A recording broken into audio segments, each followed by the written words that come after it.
इस वीडियो के अंतर्गत हम संस्कृति संवर्धन के सिद्धांत पर चर्चा करेंगे कि संस्कृति का जो विकास हुआ वो किन सिद्धांतों के तहत हुआ, किन नियमों के तहत होता है।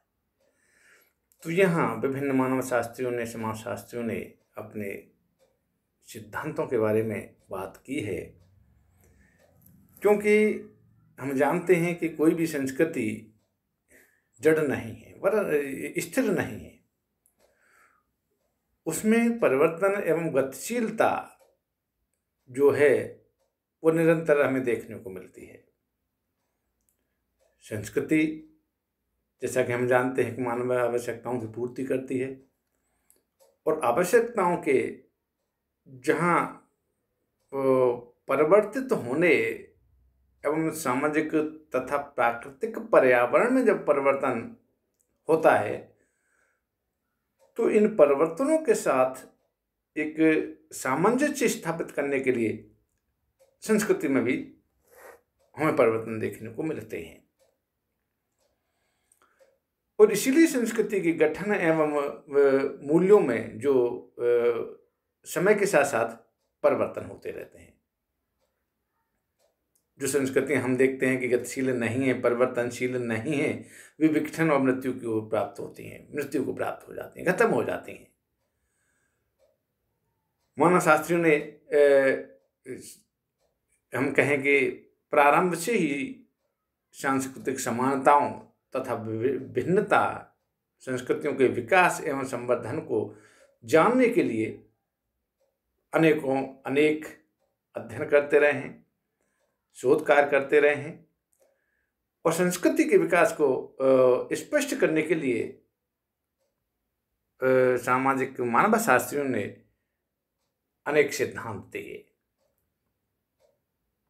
जिसमें मार्गन है, टायलर है, हेडन है, जो विकासवाद के सिद्धांत की जो बात करते हैं। तो संस्कृति के सिद्धांतों की जब हम बात करें तो पहला इसका जो सिद्धांत है उद्विकास का सिद्धांत। उद्विकास का जहां तक सवाल है तो 1859 में डार्विन ने ऑरिजिन ऑफ स्पीशीज नामक पुस्तक में प्राणियों के उद्विकास की बात कही थी, जो कि डार्विनवाद के नाम से भी जाना जाता है। तो इस डार्विन के उद्विकासवाद का हमने देखा कि सभी क्षेत्रों में एक उसका क्रांतिकारी प्रभाव हमें देखने को मिला।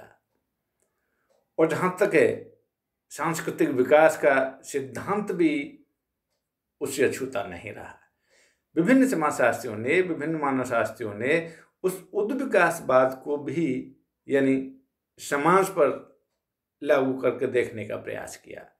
जिस प्रकार से डार्विन ने यानी प्राणी जगत में जो उद्विकासवाद का अपना जो सिद्धांत दिया था, उससे प्रेरणा लेकर समाज शास्त्रियों ने उसको समाज पर लागू किया। जबकि हम जानते हैं और कि सांस्कृतिक उद्विकासवाद एक डार्विनवाद ही है, हम ये भी कह सकते हैं। तो यहाँ हम ये भी देखें कि डार्विन की जो रचना इतनी देर से जब हमारे सामने आई तो 19वीं सदी के उत्तरार्ध में सांस्कृतिक जो संस्कृति के क्षेत्र में जो अध्ययन हुए तो यहाँ समाजशास्त्र के विकास का भी महत्वपूर्ण प्रभाव उस पर पड़ा। सन 1859 से 1865 के बीच में जर्मन, अंग्रेज विद्वान जैसे वेस्टियन, बेकोफन, मैकिलन और टायलर की कृतियां हैं प्रकाशित हुई, जिनमें उद्विकास की काफ़ी चर्चा हुई। 19वीं सदी के उत्तरार्ध में तो लगभग सभी विद्वानों का एक झुकाव हम कहें कि उद्विकासवाद की ओर ही हो गया था, क्योंकि एक तथ्यों के आधार पर इसका समर्थन करना सरल था। और इसीलिए 19वीं सदी के अंत तक सभी मानवशास्त्रियों ने अपनी रचनाओं में उद्विकासवाद का प्रभाव जो हमें देखने को मिला, तो स्पष्ट प्रभाव देखने को मिला है। प्रारंभिक उद्विकासवादियों की मान्यता तो ये थी कि संस्कृति का जो संवर्धन है एक सीधी रेखा के रूप में एक निश्चित क्रम से हुआ है। जैसा कि हम जानते हैं कि उद्विकासवाद की जो परिभाषा दी जाती है वो है कि उद्विकासवाद वो है जो एक सीधी रेखा में और निश्चित क्रम में होता है, जो सरलता से जटिलता की ओर होता है, समानता से असमानता की ओर होता है, अनिश्चितता से निश्चितता की ओर होता है। इस प्रकार का जो विकास जो होता है उसे उद्विकासवाद के नाम से जाना जाता है। तो उद्विकास के इस क्रम को संस्कृति के विभिन्न भागों जैसे भाषा है, धर्म है, परिवार है, विवाह है, इन संपूर्ण समाज में देखने का प्रयास किया जाने लगा। विभिन्न स्थानों पर समान संस्कृति तत्व एवं संकुल क्यों पाए जाते हैं, तो इसका उत्तर विकासवादी यह देते हैं कि मानव की जो मानसिक जो एकता है वो एक लगभग एक समान होती है। मानव की जो मानसिक जो एकता है, हम कहते हैं जो मानसिकता है, उसमें काफी कुछ समानता होती है। और उनका ये मानना है कि मनुष्य को यदि समान पर्यावरण मिले तो वे समान रूप से ही सोचेंगे। जहां पर्यावरण की भिन्नता जब आ जाती है तो वहां एक ही संस्था के जो विभिन्न रूप जो सामने आए तो पर्यावरण की भिन्नता के कारण ही आए। तो जब भिन्न भिन्न स्थानों पर समान संस्कृति तत्व जब दिखाई देते हैं तो इसका यही अर्थ लगाना चाहिए कि समान परिस्थितियों में मनुष्य ने समान रूप से क्रियाएं की हैं, इसलिए ही समानांतर आविष्कार हुए। यहाँ जब अब उदाहरण की जब बात करें, उदाहरण लें, तो हम देखते हैं कि कृषि का आविष्कार दक्षिण पूर्व एवं दक्षिण पश्चिम एशिया तथा अमेरिका में समान रूप से हुआ। वहीं कागज का जो निर्माण है एवं छापे खाने का आविष्कार एक पूर्व एवं पश्चिम में साथ साथ हुआ। लेखन कला की जहाँ तक बात है तो लेखन कला का विकास भी दुनिया के कई देशों में स्वतंत्र रूप से हुआ। तो ये सभी जो उदाहरण हैं इस बात की एक पुष्टि करते हैं कि मानव में एक जो मानसिक एकता पाई जाती है, लेकिन जब पर्यावरण एवं परिस्थितियों की वहां भिन्नता हो जाती है तो सांस्कृतिक तत्वों, संकुलों एवं प्रतिमानों में भी असमानता हो जाती है। तो सभी संस्कृतियों में प्रारंभ में सरल एवं समान संस्कृति तत्व पाए जाते थे, जो धीरे धीरे समाज के विकास के साथ वो जटिल होते गए। उद्विकास के प्रमुख विद्वानों में हम Darwin, Spencer, Tyler, Morgan, Hayden की जहाँ तक बात करते हैं कि ये कुछ मानव शास्त्री हैं जिन्होंने संस्कृति का उद्विकास के सिद्धांत की बात कही थी। मॉर्गन की जहाँ तक बात है तो मॉर्गन ने अपने उद्विकासी सिद्धांत को विवाह, परिवार एवं नातेदारी के विकास पर लागू किया। उनका ये मानना था कि जो वर्तमान में हम परिवार देखते हैं या वर्तमान में जो विवाह जो संस्था है या परिवार संस्था या इकाई है या नातेदारी व्यवस्था है, वो प्रारंभिक काल में इस प्रकार के नहीं थे। उनका वहाँ स्वरूप भिन्न था। उनमें धीरे धीरे विकास हुआ और धीरे धीरे विकास होने के साथ साथ आज जो वर्तमान में जो परिवार का, विवाह का जो स्वरूप हमारे सामने है वो एक लंबे समय से विभिन्न स्तरों से होता गुजरता हुआ आज जो हमारे सामने मौजूद है। तो आपका मानना था कि एक विवाह का सबसे ऊंचा स्तर है जो यौनाचार के प्रारंभ से होकर और समूह विवाह, बहुपति विवाह, स्वेच्छा से एक विवाह एवं बहुपत्नी विवाह के स्तरों से गुजरा है। विवाह बंधनों के परिवर्तन के साथ साथ परिवार में ही परिवर्तन आया। परिवार का विकास गोत्र में मातृपक्षीय, पितृपक्षीय एवं द्विपक्षीय स्तरों के रूप में मानते हैं। परिवार विकास के 5 स्तरों से गुजरा है। जैसे उनका मानना था कि रक्त संबंधी परिवार, विवाह संबंधी परिवार और समूह परिवार, सिंडेस्मियन परिवार, पितृसत्तात्मक परिवार, और फिर इसके बाद में एक विवाही परिवार, जो आज हम वर्तमान में सभ्य समाज में देखते हैं। तो कहने का तात्पर्य यह है कि समाज में भी जो विभिन्न हमारी जो संस्थाएं हैं, उन संस्थाओं का जो विकास हुआ है वो धीरे धीरे विभिन्न चरणों के माध्यम से वर्तमान स्वरूप तक वो पहुँचे हैं। चाहे वो विवाह है, चाहे वो परिवार है, चाहे वो नातेदारी है। प्रारंभ में उनका स्वरूप कुछ था, फिर कुछ उसमें बदलाव आए, फिर कुछ और बदलाव आए, फिर और कुछ बदलाव आए, और धीरे धीरे धीरे करके एक लंबा सफ़र तय करते हुए आज वो हमारे जो सामने जो इनका जो स्वरूप है, वो वर्तमान स्वरूप जो है वो है काफ़ी कुछ प्रारंभ से और बदला हुआ नजर आता है।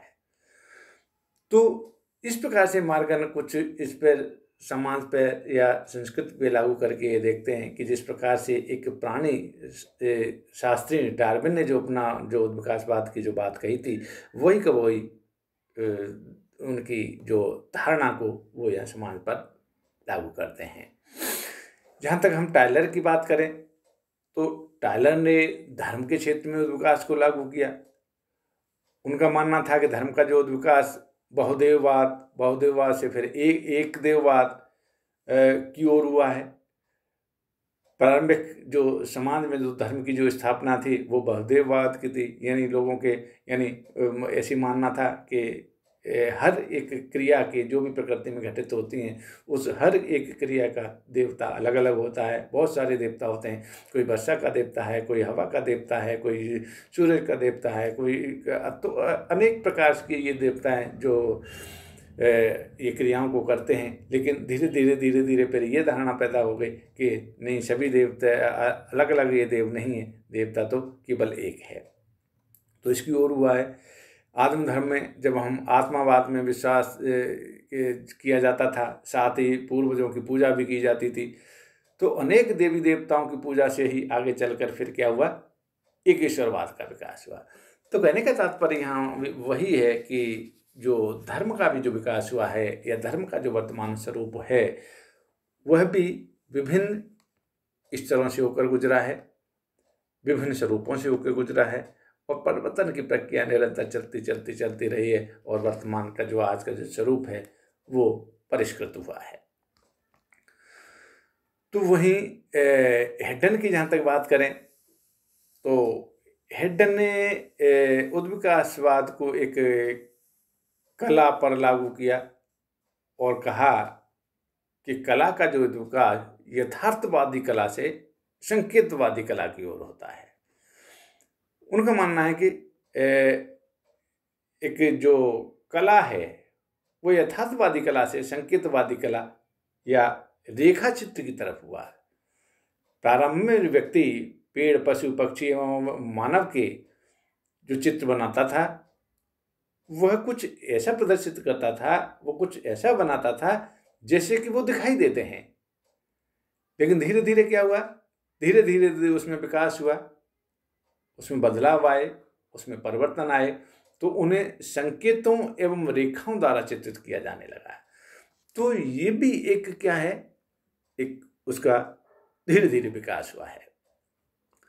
तो कहने का तात्पर्य है कि विभिन्न सामाजिक मानव शास्त्रियों ने, समाज शास्त्रियों ने समाज के क्षेत्र में, किसी ने भाषा को लेके, किसी ने धर्म को लेके, किसी ने सामाजिक संरचना को लेके, समाज को लेके, विवाह को लेके, परिवार को लेके, जाति को लेके जो अपने अपने जो सिद्धांत दिए हैं, तो उनका यही मानना है कि इनका जो वर्तमान जो स्वरूप है यह विभिन्न चरणों से गुजरता हुआ आज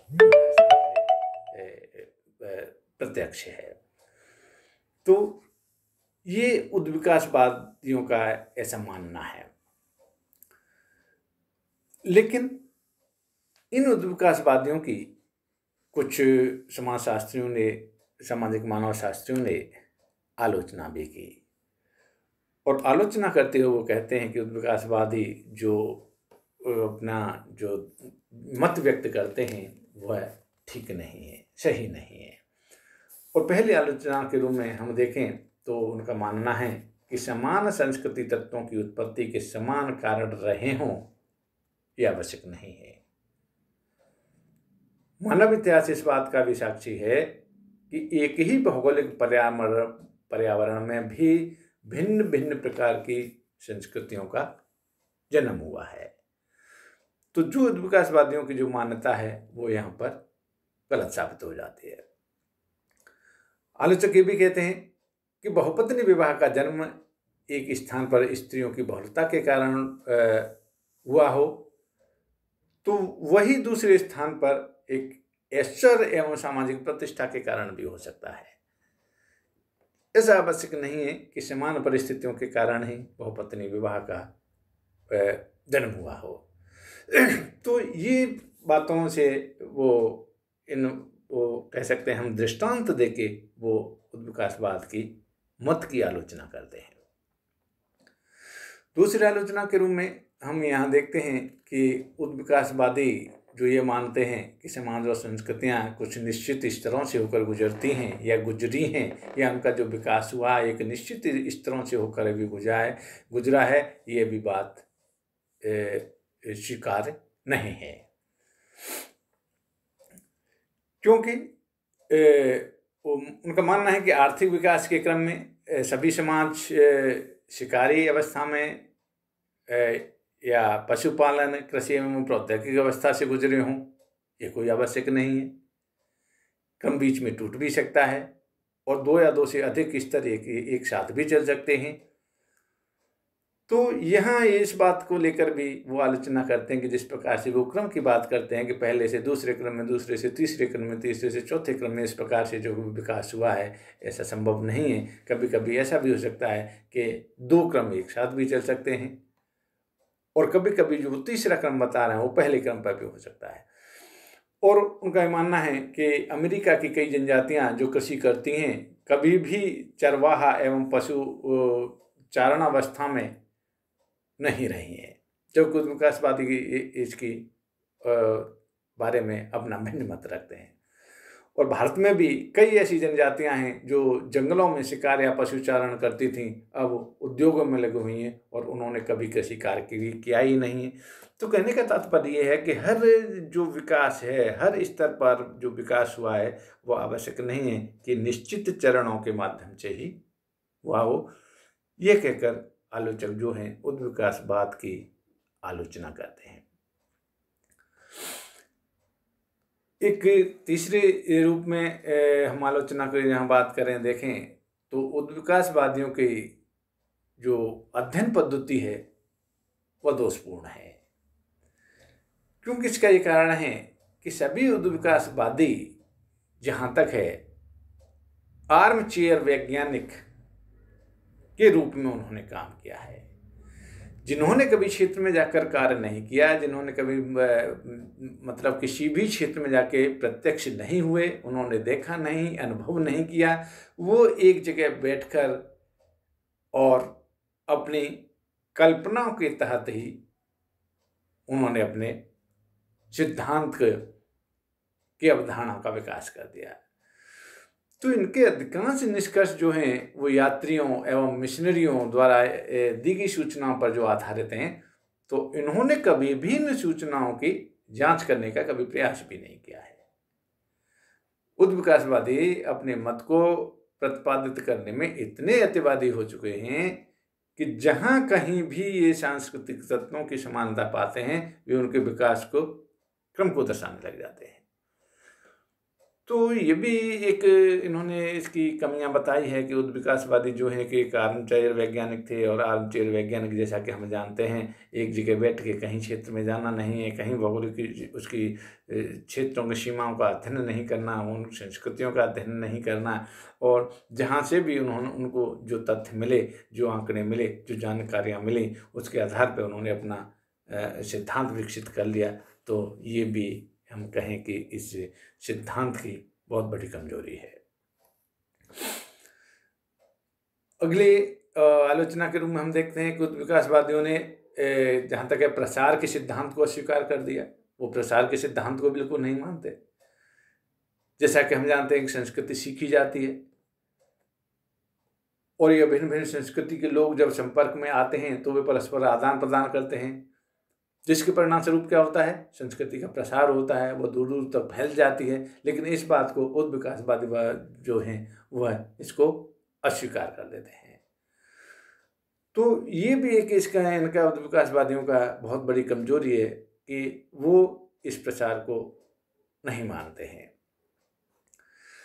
संस्कृतियों का विकास जहाँ तक है मानव शरीर की तरह संगठित रूप में न होकर एक हम कहें कि प्रत्येक पक्ष का जो स्वतंत्र रूप से होता है, क्योंकि हर पक्ष की जो स्वतंत्र सत्ता है, जहाँ हम एक उदाहरण लेके हम जान सकते हैं कि शरीर के विकास में जहाँ हाथ पांव नाक कान का जो उद्विकास संगठित रूप से होता है, जबकि संस्कृति में विभिन्न पक्ष जैसे धर्म है, कला है, दर्शन है, प्रथा है, रीति रिवाज है आदि का जो विकास होता है वह संगठित रूप से न होकर एक स्वतंत्र पक्ष के रूप में होता है।